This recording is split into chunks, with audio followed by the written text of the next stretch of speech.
Bonjour à tous et bienvenue dans cette série d'interviews, la Parole aux Friends à WeForge aujourd'hui avec Serfrance. Bonjour Michel. Bonjour Michel Maxime. Besançon, toi tu es le directeur général adjoint de Serfrance. Et merci de te prêter à ce jeu de l'interview avec nous. Avec plaisir. Serfrance, vous êtes partenaire du 25 rue Neveu depuis quelques années. C'est ça. Est-ce que tu peux nous présenter ton entreprise ? Alors Serfrance Maine-et-Loire, comme son nom l'indique, on est basé dans le Maine-et-Loire, mais on appartient à un réseau national. On est un cabinet comptable. La base de Serfrance, c'était l'accompagnement des entreprises en matière de conseil. Il y a 60 ans, on a plus de 60 ans. On est 250-260 collaborateurs. Donc on est structuré une bonne moitié autour du monde de l'expertise comptable, de la comptabilité, pour faire simple.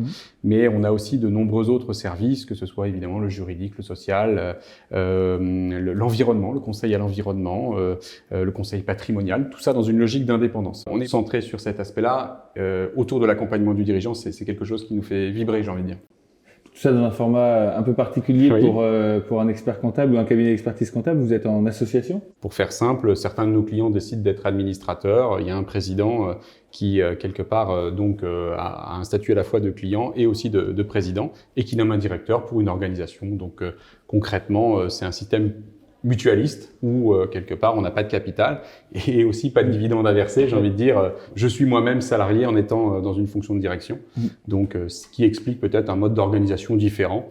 Les bilans sont rendus en date et en heure comme hier et propres, j'imagine. C'est ça. La plus-value pour un client d'être dans une structure mutualiste comme ça ou pour un collaborateur aussi peut-être ? Voilà, alors pour un collaborateur, c'est probablement au travers des valeurs que l'on identifie. Le sens d'une entreprise comme Serfrance, elle est de développer les activités économiques de son territoire. C'est-à-dire, c'est pour ça qu'on est présent, par exemple, en Maine-et-Loire avec 12 agences. Donc, on a un ancrage territorial fort. Alors, pour les salariés, ça favorise aussi cette logique de proximité, de bien-être, on l'espère.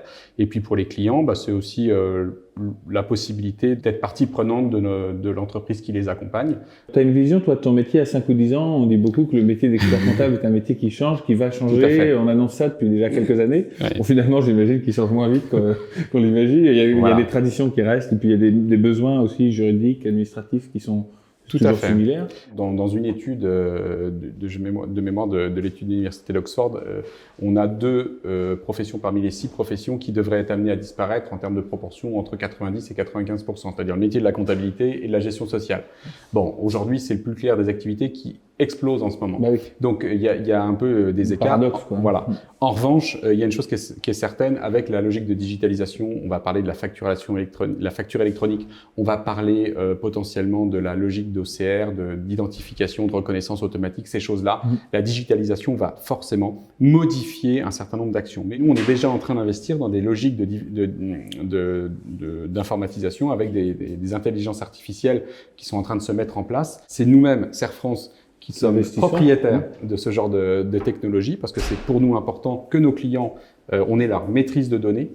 Toujours dans cette notion aussi d'impartialité. Exactement. Et ce qui va faire la différence, c'est ce que je disais, c'est la capacité, on va dire, d'une personne à accompagner un dirigeant d'entreprise. Donc, le rôle de l'expert comptable ou de l'expert conseil ou d'une manière générale de l'accompagnateur d'entrepreneurs, il est de plus en plus renforcé parce qu'on a multitude d'informations à disposition. La question, c'est laquelle est la bonne pour moi et qu'est-ce que je dois mettre en œuvre parce que je dois être en mode réactif. Ouais.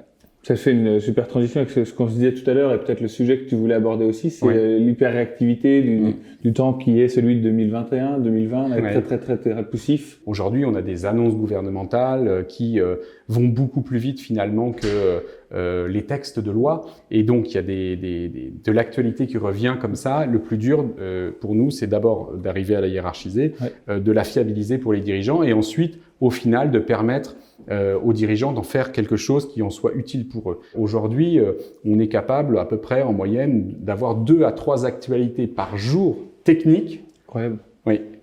Du fait de la situation actuelle. Alors, on est sur un renforcement, un besoin de nos clients, un besoin de nos collaborateurs. Et donc, il y a besoin d'organiser tout ça. Particulièrement sur une année comme celle qu'on vient de vivre, un peu intense, un contexte particulier. Dans la réalité des faits, aujourd'hui, finalement, il y a beaucoup moins d'entreprises qui tombent qu'en temps normal. Pourquoi ? Parce qu'il y a un soutien majeur et important qui est quand même prédominant et qui permet finalement de tenir les trésoreries. Ouais, tenir les entreprises pour qu'elles soient toujours là demain. Après, dans les entreprises, ce qu'on constate, c'est qu'il y a des écarts majeurs de situation. Il y a des entreprises qui ont tout de suite eu des conséquences fortes, qui ont mis en place des systèmes d'organisation pour rebondir et créer des nouveaux business, des réorientations, des préparations à la réorientation. Pour d'autres, ont vécu des croissances progressives parce qu'ils ont toujours eu un marché porteur. Je vais prendre, je sais pas, maraîcher aujourd'hui. Il y a eu une vraie embellie et donc l'activité a vraiment progressé. Et puis il y a d'autres activités qui sont fermées administrativement et celles-ci, effectivement, elles sont lourdement impactées et c'est celles qu'on voit le plus, on va dire, dans notre vie parce qu'on peut plus aller dans un bar, on peut plus aller dans un restaurant et que finalement notre rôle à nous, et je le fais le lien avec l'actualité de tout à l'heure, c'est qu'on doit en permanence être en lien avec ces dirigeants pour être dans l'adaptation de notre conseil parce que c'est vraiment, on va dire, un dirigeant à une situation particulière. Voilà. Tu n'as pas du tout le même conseil à un patron de bar ou à un maraîcher ou à un start-upper qui fait quelque chose qui est complètement dématérialisé. Exactement. Il y a des grandes réussites. Moi, je vois des gens qui ont créé et qui sont forgerons, qui ont créé leur activité en octobre 2019. Je veux dire, paf, mars, ça coupe. Et pourtant, ils développent leur business avec des modèles qu'ils n'avaient pas imaginés au départ parce qu'ils font preuve de créativité. Et ça, c'est chouette à accompagner, moi, je trouve. Super.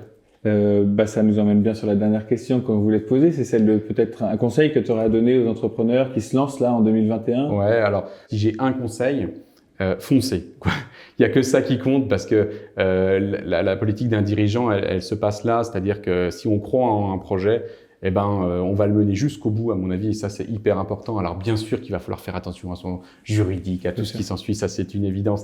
Mais on peut avoir tous les meilleurs conseils autour de soi si on n'a pas un dirigeant qui est moteur. Qui est poussif. Ça posera un souci s'il est poussif. Donc, à partir du moment où un dirigeant qui fonce, et j'ai envie de dire, là, je trouve que vous êtes complètement dedans avec le bonsaï, j'ai envie de dire, c'est ça qui compte. Alors, on va clôturer comme ça. Bonsaï, longue vie aux entrepreneurs et puis à très bientôt pour une nouvelle interview. Merci Michel. Merci.